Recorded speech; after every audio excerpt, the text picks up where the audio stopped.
alaikum, and good afternoon to those of us that are here in the US, or morning. It's still morning over here. Yeah, it's still morning. It's still morning, and also good afternoon in those in Gambia. I'm sure now it's late afternoon.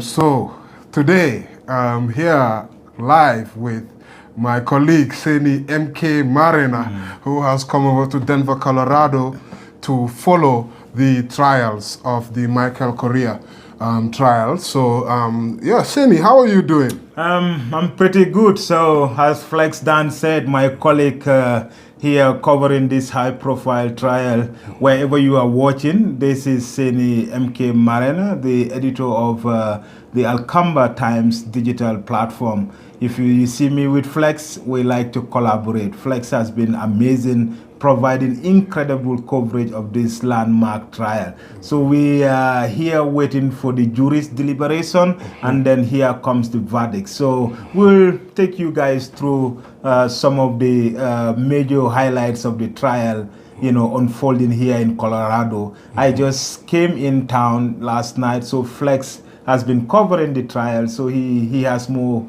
information on it. So, Flex, thank you for having me. Thank you. We've been communicating about this trial, and for those who know me and know Sainey Marenah, we go a long way back. Yeah. During the diaspora days before Jammeh. But today marks a huge day. Right now, as Sainey was alluding to, the juries are currently deliberating on what the verdict for the Michael Correa trial will be. Michael Sang Correa, the alleged jungler, is being charged with 6 counts. Count 1 is conspiracy to commit torture.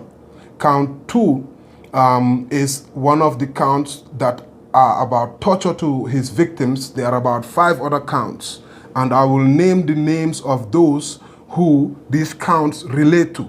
Yaya Dabo is one of the counts of torture. Tamsir Jase is one of the counts of torture. Pierre Mendy Fering Sanyang as another count of torture, and also former National Assembly member Dem is also one of the counts of torture. So we are streaming this live on YouTube. We were trying to do the multi-stream on Facebook and YouTube, but unfortunately that couldn't happen. And like Sainey had said, I'm sure you will see his video, or you've seen his video. If found guilty for all of these charges, then Michael Sang Correa will face over almost 120 years, which is a very long time. So we've been following this trial. For those of you, please follow and share. We are going to give a comprehensive update as to how this trial has got to where it is right now. We've been following it, as Sainey has said. So I'll just start off with, until perhaps to give some background, and then we'll come. The landmark trial in which the United States is prosecuting alleged former jungler Michael Sang Correa for torture of 5 victims has entered its final phase. Yesterday, 14th April 2024, both the prosecution and the defense delivered their closing arguments, after which the 12-member jury received their instructions and went straight to begin deliberations. Like we said, Correa is accused of being a member of the Junglers, a notorious paramilitary unit that, according to the TRRC, was responsible for the assassination of political opponents of former President Yahya Jammeh. Now, Sainey, this is the big thing. While this trial focuses specifically on torture, the TRRC has implicated Correa in the deaths of at least 11 individuals. Wow. And one of them, which a lot of people might be surprised about, is he is implicated in his involvement in the death of one of those Gambian Americans. Mahmoud. Yes. Alaji Mahmoud, and the other one. Mahmoud Sise and Alaji Job. Yes, the 2 of them. So, and this trial is taking place in America. How do you see it? This guy, jungler, is going to face these counts, 6 counts for torture only. Wow. Meanwhile, the TRRC have said 11 murders. 11 deaths. I think the trial itself is very historic and is unprecedented. It shows that the international community is committed towards accountability in the Gambia because Michael Sang Correa will be at least the third Gambian that was, arrested, detained, and charged under the universal jurisdiction, which allowed, countries outside the Gambia to prosecute people accused of committing hideous human rights violations in their home country. In the case of Michael Sang Correa in Denver, in the case of former Interior Minister Usman Sonko, who was also sentenced in Switzerland, in Geneva, and also the case of Bailo, who is also an alleged member of the Junglers, who was responsible for transporting these alleged killers. So I think the international community is doing very well in ensuring closer to the victim. So, and the TRRC has completed its work, and then the findings have been made public, and they submitted their recommendation, the white paper, to the government, to recommending prosecution of certain crimes that were committed.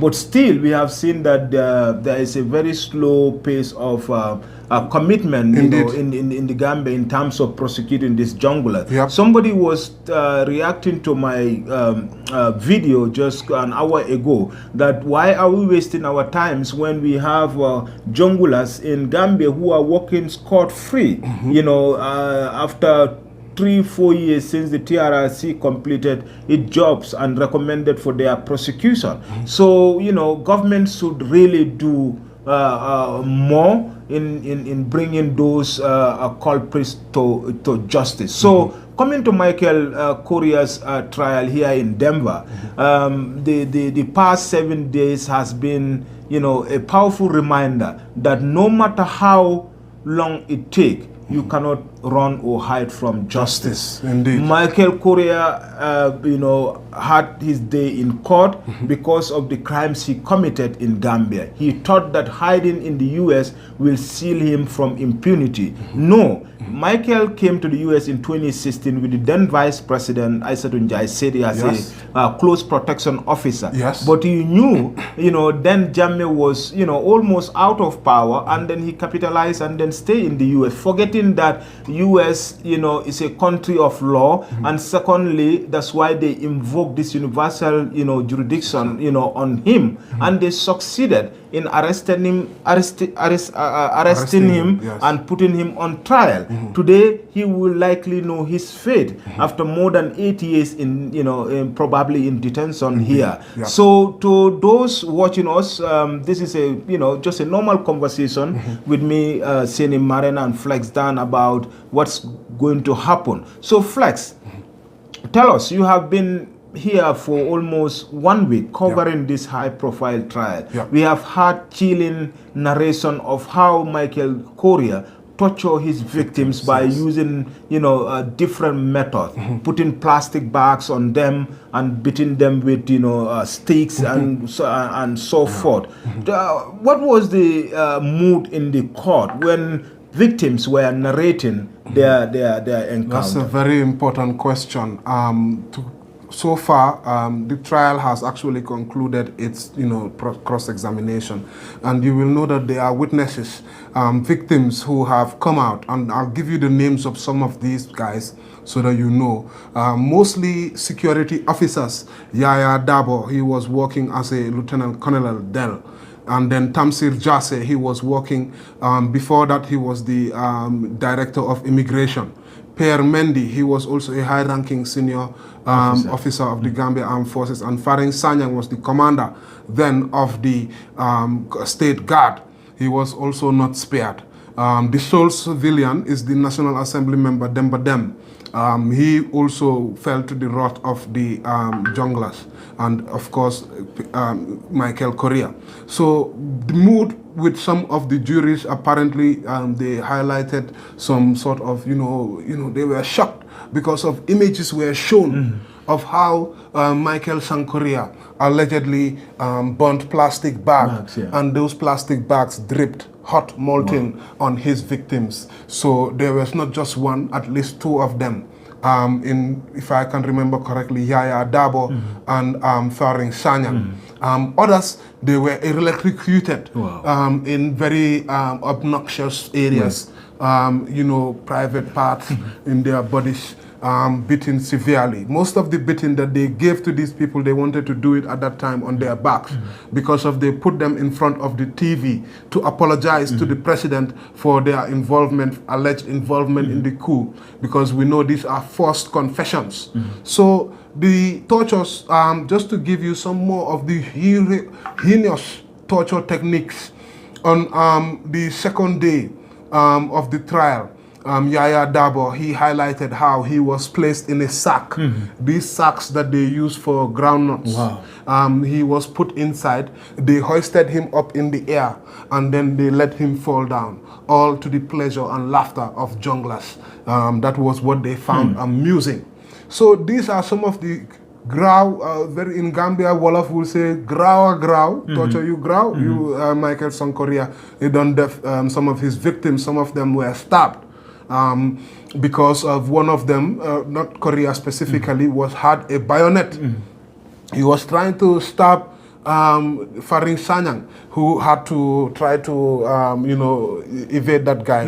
He ended up getting, because of they were in handcuffs, he ended the bayonet, which is in the front of a gun. It's a knife in front of a gun. It came in and it cut him. Those images were all shown in court. And that was also something that was. And I also told that evidence. there was a recording that the special agent from Perfect. I want to go directly on that. That's the very good one. Conversation with very Michael important. Correa. Yes. What did the special agent said about that particular recording? Yes. So this particular recording, because numerous recordings were played now. This particular recording was allegedly a recording during the trial because of Michael Correa. This is his second time in court because of the immigration court was where some of these things started coming up. So there was also another one between him and the agents. Yes. But the one which everybody is talking about now, which just came out just yesterday, Michael Sang Correa testified that he tortured his kinsman. Pierre Mendy. Pierre Mendy was a Manjago because he is now deceased. He died in 2020, and for the records, he died apparently of natural causes. But he was severely tortured. Pierre Mendy, when Michael Correa was being ordered to torture Pierre Mendy, Michael Correa was refusing, reluctant, because this was his kinsman.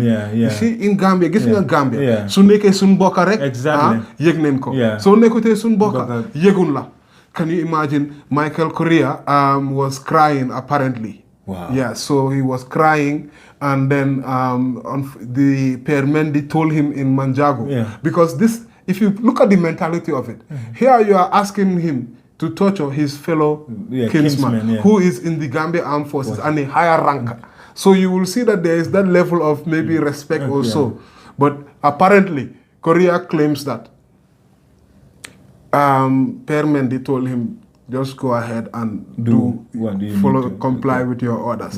Because if they are perceived to, allegedly, they perceive to show any sympathy, to the coup plotters, they also could fall victim. So this is what happened. And then Correa said he proceeded, and then he beat the guy until he confessed. He beat Pierre Mendy until Pierre Mendy confessed. These confessions, which were beaten out of these witnesses, first was what was used, and they ended up finding them guilty for treason. Many of them, they spent 9 years, 4 months in jail, apart from the lucky ones like Tamsil Jassi. I will not say they are lucky, because of some of them, they left a little bit earlier because of Tamsil Jassi. But the rest of them, the rest, they spent up until for 9 years, 4 months. Some spent 10 years in jail. So for those watching this live broadcast, this is a joint live broadcast between Askanui Media and Alcamba Times, with me, Flex Dan. So Flex, we have been waiting. The main day has finally arrived. Indeed. A verdict is expected. Juries are deliberating. What are we expecting in a couple of hours? Yes, so in a couple of hours we'll be able to get the verdict. So what we'll be expecting is very important for the people to understand. The jury must consider, first of all, one count of conspiracy to commit torture and 5 separate counts of torture. Now, we've already highlighted the names of the alleged victims. So the jury, when they come up after their deliberation, they will have to give a verdict on each and every single one of those counts. That is Michael Correa guilty for conspiracy to commit torture? Is he guilty for the torture of all his alleged victims? Now, it appears from all what we have seen, Correa has not refused the fact that he has tortured his victims. All throughout, they have not. What is also important is that the jury will also have to decide also. Now, there are 2 different burdens of proof. For the first ones which I have talked about, these 6 counts of torture, they must be proven beyond reasonable doubt, which is a higher threshold. Now, the second one, which the verdict also, it has to extend to this, which means the jury will have to render a verdict on the fact whether Correa acted under duress during the alleged crimes. Yeah, because this is an area or a point that his defense counsel is trying to convince the judge that his client was under duress to torture his victims. He was coerced, he was intimidated. Yes. So these are some of the things that the defense counsel, like you've rightly said, has been highlighting in their defense so that they can get Correa off the hook. Now, the jury also has actually a lesser proof when it comes to this part of the trial. Yes, the defense must prove to a lesser standard, and it's called on the preponderance of the evidence, meaning it is more likely than not. This is what the legal people are explaining to us who are not learned, all right? Because we have to do our research and engage with them. So now, this is what the jury will give these verdicts. It will not be just like one verdict. It will be series of verdicts. Series of verdicts will come.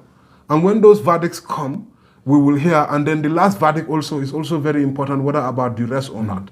So when that is coming, we are sitting right now as we speak. The jury is deliberating. And at any moment, we are on standby. As you can see, Sainey MK is wearing his we'll suit. go live again immediately after the verdict to give a quick update, because this is a trial that is closely watched by both Gambians, home and abroad, human rights organization, diplomatic community, because it is a trial that will also pave the way for those, who are part of this human rights violations and they are working scot-free in Banjul to know that they will also have their day in court. So, Sainey, it's very important. Something came out of this trial, which us as journalists, I'm sure we are very, very interested in.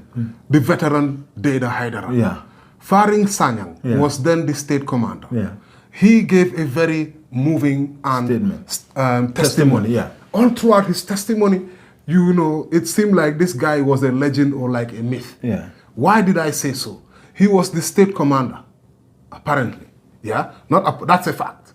But he refused to join the junglers. He had numerous of instances when they asked him to join the junglers. He said he refused. But he didn't stop there. At least 3 times he refused to assassinate Deda Haidara when former President Yahya Jammeh ordered him twice verbally to assassinate Deda Haidara. Faring Sanyang testified that he refused to assassinate Deda Haidara. Then the last time, which he paid for, he was put on the spot. Because sometimes what happens with these junglers is important for us, the listeners, to understand. Sometimes what happens, they will order you. You have already received training and you know the kind of operations which you do. This is not trying to give anybody no blame. But then they will tell you that go here and here. And by the time you reach there, then they will give you the order that now you have to go and assassinate somebody. So now, when he was put in the, and remember, he said he is not part of the junglers, he was the commander of state guard.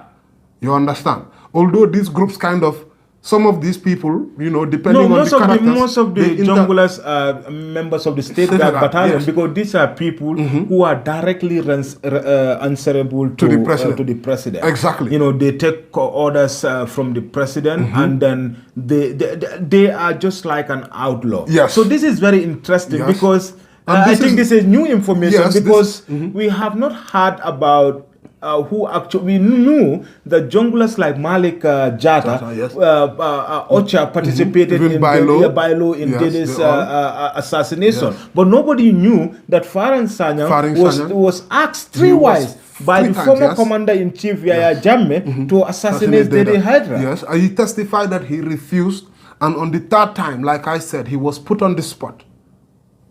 They will tell you, go so and so. By the time he reached there, this is what he testified.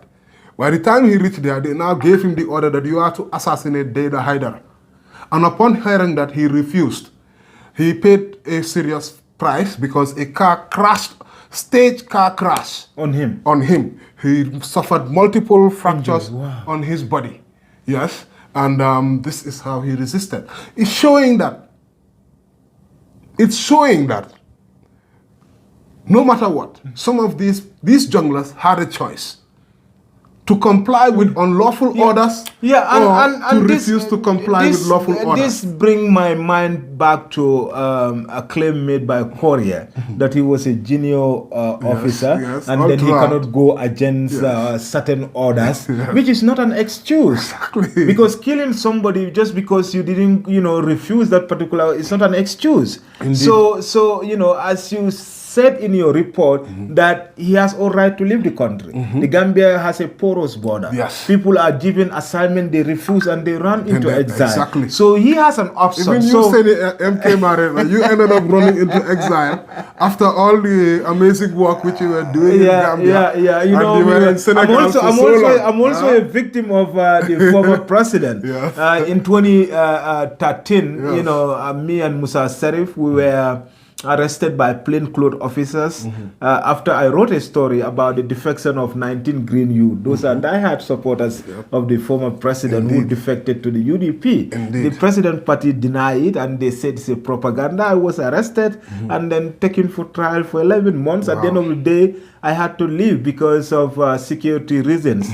But, when you take the number of victims from the entire population of the country, everyone is a victim. You flexed, and in fact, you were, among those who were at the front line in London, protesting and then, against dictatorship in the Gambia. And today, alhamdulillah, you are here in Denver, Colorado, covering one of those, notorious killers, alleged notorious killers, who were creating havoc in the country. So it's a long journey. So I know we don't have much time. Yes, we're going to close up now. Just to highlight, to close the program today, pay attention to Alcamba Times and to Askanwi Media. Any moment when the verdict comes out, we will give you the information. Absolutely. Just to highlight that yesterday was the closure of all the cross-examination. The defense and the prosecutors, they gave their closing statements.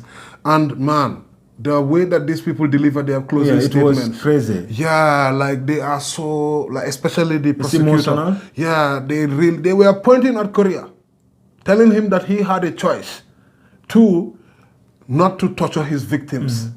They pointed at Correa, telling him that. How was his demeanor that closing? In fact, I have a publication which is just about that. He's all throughout the case, his demeanor. He seemed a bit shocked. He seemed a bit rattled. Do you think he's remorseful? No, he has not showed remorse. He seems to be more. There's a difference between remorse for the victims and. Now you are worried about your own fate. Life, your own fate. It seemed like that was what happened. towards the end. So please, everybody, do follow these two media houses. Sainey MK Media, Marenah, Alcamba Times. Thank you so much for joining us. He just arrived and I just grabbed him straight away. So watch the two platforms and share. So Flex, for those how to call it Mandinka speakers, just to give them please 1 minute round up, because please. a lot of people listening to you and your platform. So mbadin lamoiralu tolom Sainey Marenah nim Flex dan Natalie janne bi pro nale kacha menketa Michael Sang Correa la trial ti me alon ka be kekan demvale America banko kan. So trial nyin commencé ta lokum killing komanto adu mo jamalle nata pro ka diamu Correa tilimbali yake mel ay mel bouté menketa bunja dabo nyolti menketa tamsir jasir nyolti menketa Sainey bayo nyolti wol bebi janne diamuta ye bata ni mantoro men soto Correa bulo kabring ye arrest 2026 coup d'etat menketa Gambia. So saintembe sirine ka judgment o batu menketa verdicti jojol ba vatiko nyin dilate mela bake ebe Correa foba bulala la bang foba soronnal ba loi ka même fo jaye Correa tumi menna natari obe a boytale asi sanji kemening amuankeno kaso konole nadung ya bula hanu fanan aning americanol immigrationol sidunno nyola because ayala wato banjanne kabira nata sija. So mbading na bole nyama, I will not take until wato betala Flex down fanang. He will give a round up in Wolof quickly, in 1 minute before we round up this conversation. Yes. So that's it. That's all we have for you today. I just wanted to make some 1-2 clarifications. So Correa, when he came in 2016, he had actually returned with the VP. And then when he came, he still had a visa. So he used that as soon as he realized that the election was over to come. They caught him around 2019. Because of when he came, they lost track of him. But these two investigators, they came and they told us, testified how they tracked him down in Western Union in 2019. They got him, and then they started to charge him. So that's all we have for you today. But follow us. Make sure that you stay on board with Askanwi and the Alcamba Times if you want to know the latest on the Michael Sang Correa trial. Thank you. Bye-bye, and have a good one. Stay blessed. That was good. Thank you so much, man.